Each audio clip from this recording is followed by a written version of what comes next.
Hello, everybody. Thank you for tuning in to the Liberty Report. With me today is Daniel McAdams. Daniel, nice to see you. Good morning, Dr. Paul.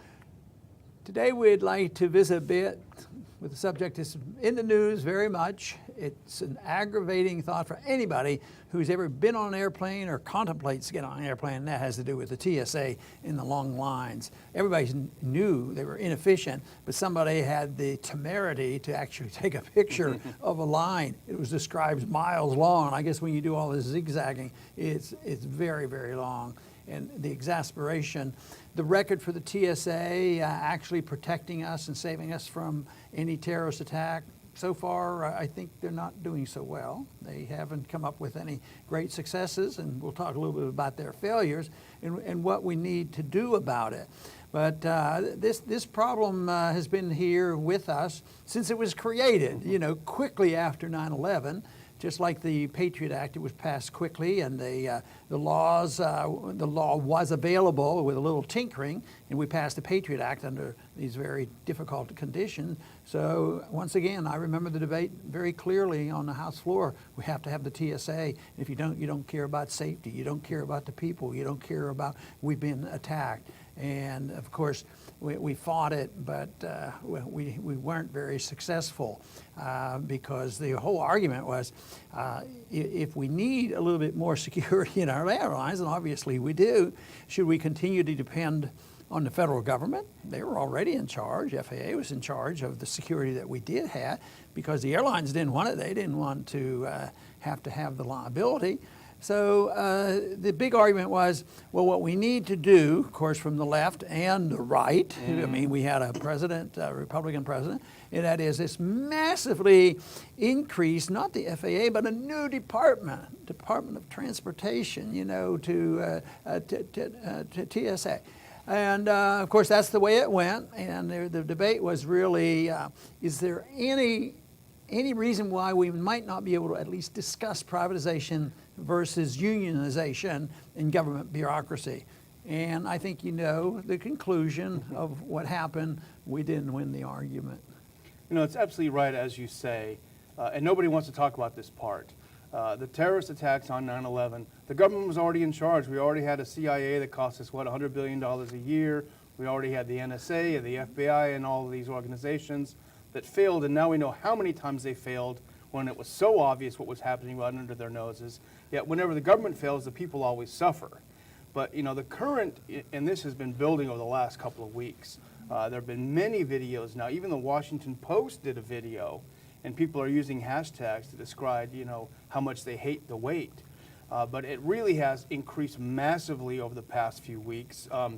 American Airlines alone have said that about 7,000 of their domestic passengers have missed flights. Of course, this costs a lot of money to the airlines, and it's horribly inconvenient to the passengers. But talking about budget, the TSA blames it on the fact that their budget was slashed and they don't have enough money. But I was looking before the show, they got $7.5 billion in 2015. They're getting $7.6 billion in 2017. So, boy, that's a terrible slash. They're having trouble. So, now this is the problem is very clear to me, and those who think about a private property rights organization of a country versus government. But if we have fallacies in our foreign policy, too much occupation and too much bombing and too much droning, and it's a total failure, and none of the occupations and overthrowing of government works, what we do is just more of it and send more money. If an economy fails, which it is in the process of failing and had a deliberate downturn in 2008 and 2009, they don't change policy. They just pump more money into the people who caused the problem and accelerate it. So here it is once again. The government had failed, like you mentioned at the beginning, because the government was involved and did not put the burden of responsibility on the airlines.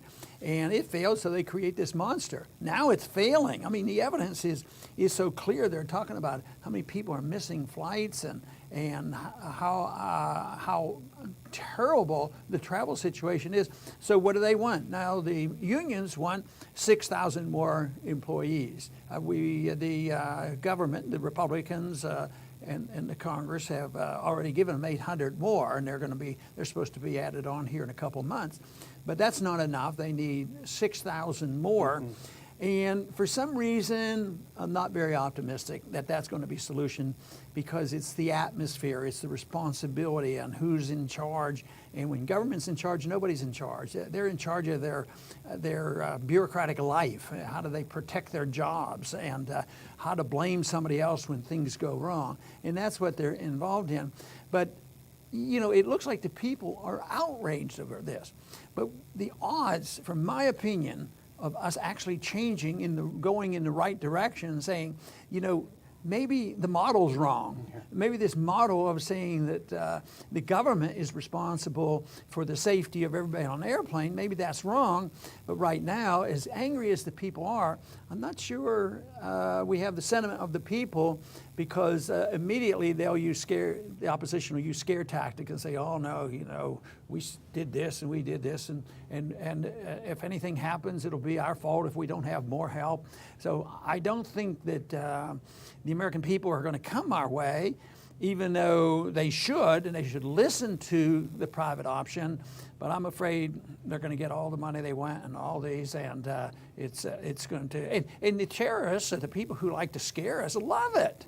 You know, here we worry about loss of our liberties. I mean, the foreign terrorists, the jihadists, they want to destroy our liberties.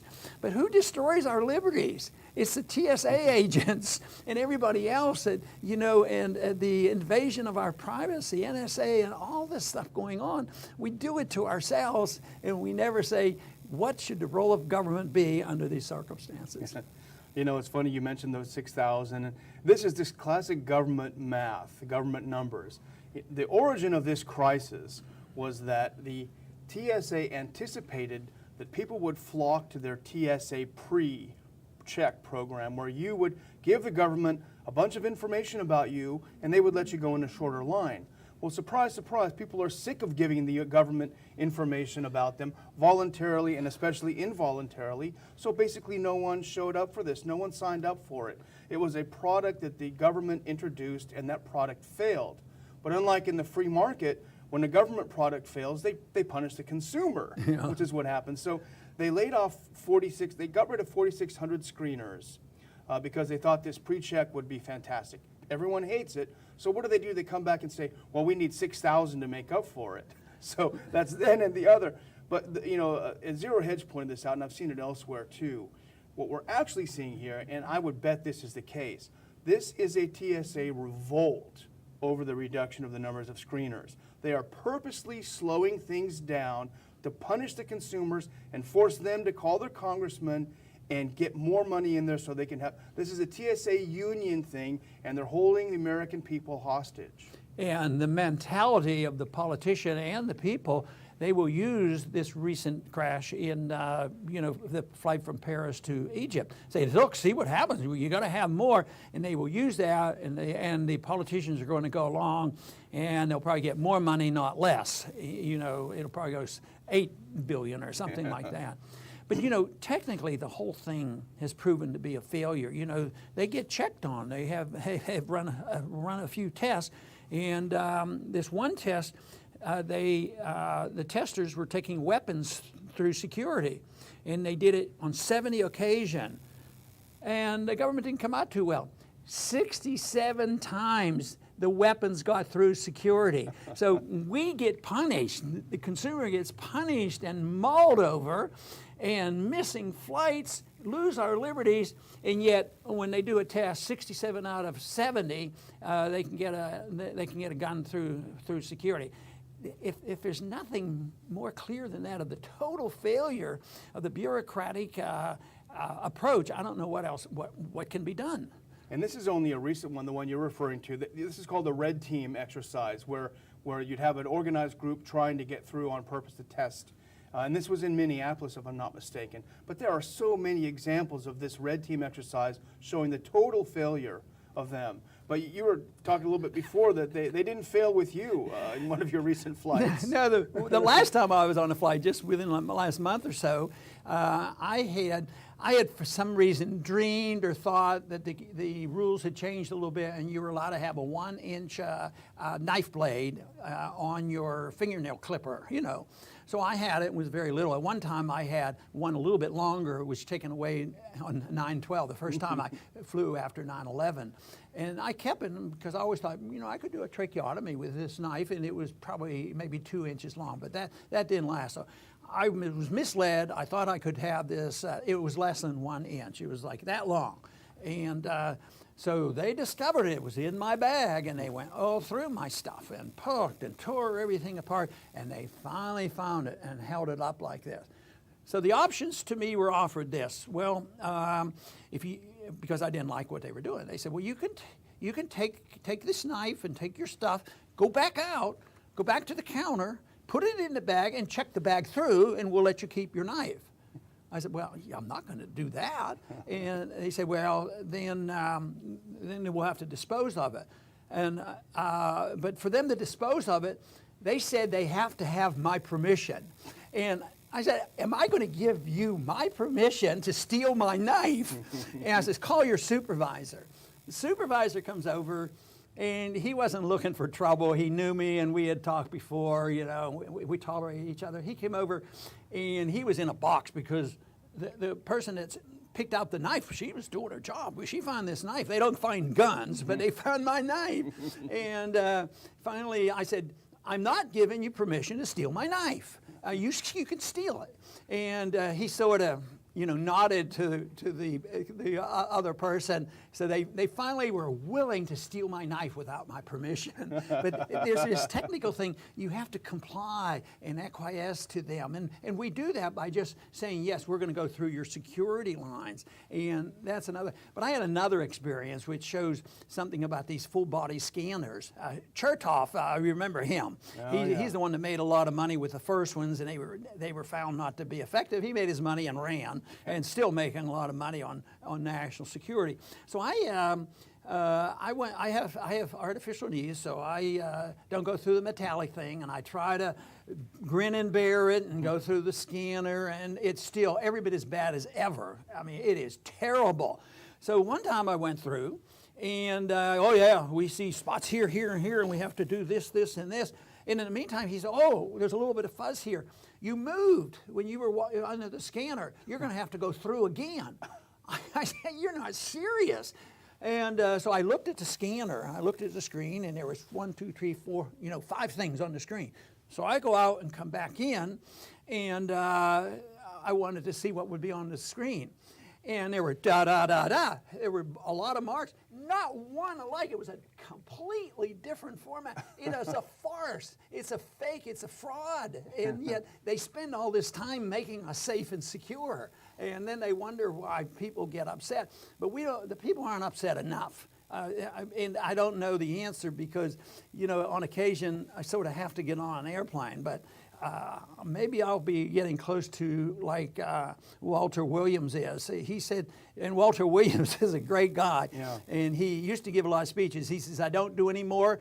I will go only if you send me a private plane. I'm not going to get on a public airline and go through that. He had in his lifetime, he's had enough humiliation. He didn't want to do this. So it is a real tragedy, and it should be an incentive to wake up people. But so far, not so good.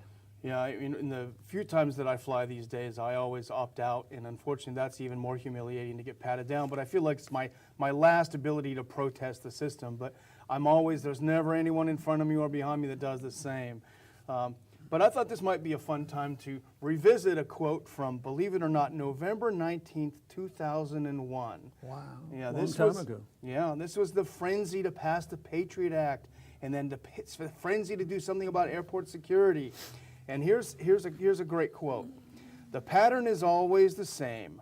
Government agencies fail to do their job, yet those same failed agencies are given more money and personnel when things go wrong. that could have been written this week. You wrote it back in 2001. So, well, somebody figures, well, how do you know? How do you know? Well, a little bit of common sense, you know, once you understand government. They're not predictions as much as just intuition to know if you do this, this, and this, and know and understand government. I mean, if you don't look at government as a skeptic and be very skeptical of everything they say and do, I mean, you get what we have today in every area of our government. But and right now, today, most people are very skeptical about what's going on in the country, and that's why there's this rebellion, there's chaos in the Republican Party and the Democrat Party. But so far, I don't think their conclusions are anywhere close to what I've been talking about for these many years, because it isn't management style, it isn't who's ox getting gored and what we're going to do and where we're going to drop the bombs and how we're going to, you know, pretend we're protecting civilians. We're not even there. We're still talking about the same thing of managing government, and I think in a free society, we're supposed to manage ourselves. Well, here's what people will say that are watching this show. Some of them, at least, will say, okay, Ron, it's great. You're criticizing them. We're all angry. But what would you do if you were in charge? Well, I would do what I would do with the Federal Reserve. I'd get rid of the government agency that's causing all the harm and make private individuals deal with it. And that means that we don't need a TSA. We need to get rid of it. And the most important thing we can do is to put the responsibility on the owner, because the owners don't like the responsibility because they don't want the liability. So the responsibility of safety has to be the private owner. There's nothing in the Constitution nor a directive in a free society that makes government responsible for making us safe and secure. That's not part of the role of government. They can deal with violence and they can deal with outside threats of war and things like that. But they can't possibly make us safe and secure, because that leads to the welfare state and the warfare state and the violation of our civil liberties. So, but the principle has to be the responsibility is on the individual. We had a fair amount of it before 9/11, and some of the examples that I used back then was I think of where we're sitting right now. We can look out the window and practically see Dow Chemical. I mean, they don't depend on the government. They don't depend on the federal government, the FBI, the CIA, or anybody else. They don't even depend on the local police. They have their security forces. Now, if they have a problem and they have to arrest or hold somebody, yes, they'll call in the law enforcement. But it doesn't happen. They have fences, they have security a long time before 9/11 because they have property to deal with. And just think about, I always thought, we think more of our money than we do of the people, because the people are protected by the government ineffectively. They can't do it right, but the money's protected. The money's hauled around in armored cars, and it's pretty darn rare you ever hear anybody losing any money from an armored car. So it's been privatized. So the responsibility has to be on the owners of the equipment. Bus lines, trains. Of course, right now the trains are all owned by the government. And there's crashes all the time. So, but that principle isn't there. People, and I think the whole issue that we're dealing with is the issue of safety and who's responsible for it. And I think that it's absolutely a personal responsibility. From day one, we're born, it's our parents' responsibility to make us safe and secure. And we want to make our home safe and secure. And it isn't the government. I compare the situation, if you depend on government to make us safe and secure, that it would be like if you were raising a chicken farm. Well, a few people around here have some chickens and all, and we have to deal with raccoons. So you have to make your chickens safe. You put them in a very, very tight steel cage and put spikes in the ground, and you protect those chickens, and the chickens are safe. And that's what government would have to do to make us safe. How are they going to make us safe in our homes? On every little safety factor, they try all these safety features and all, And just think of the violence occurs in homes and everything else. But you can't have a policeman there. It's insane. And yet, not once is it mentioned in the Constitution that one of the responsibility of government is to make us safe. And along with that is secure. If it's safe and secure, you know, with in economics, it invites, you know what, a massive bankrupt government. Yeah. People can't get over the idea that no business wants to kill its customers. That's for sure. Personal responsibility and liability is a good way to solve so many of our problems. That doesn't mean it's going to be perfect, but I'll tell you what, government can perfectly mess things up, and they do it. You have a bureaucracy, and they will mess it up. If you want lines, ask the government to take care of things. There are lines at the airport, and they're atrocious, but you have lines at the post office, don't we? And we thought, oh, well, it's the post office. But do we have a line at the FedEx office? No, the FedEx comes to our building, practically fills out our forms for us and tells us where our packages are. And they respond to us because they have a little competition and they're trying to satisfy their customer. But no, once it's the government, you'll be in lines. And that's where the problem is, that we have to assume responsibility. Freedom doesn't work unless we have the sense of self-reliance and self-responsibility to take care of our needs and take care of our family and provide the safety that we all desire. I want to thank everybody for tuning in today to the Liberty Report. Please come back soon.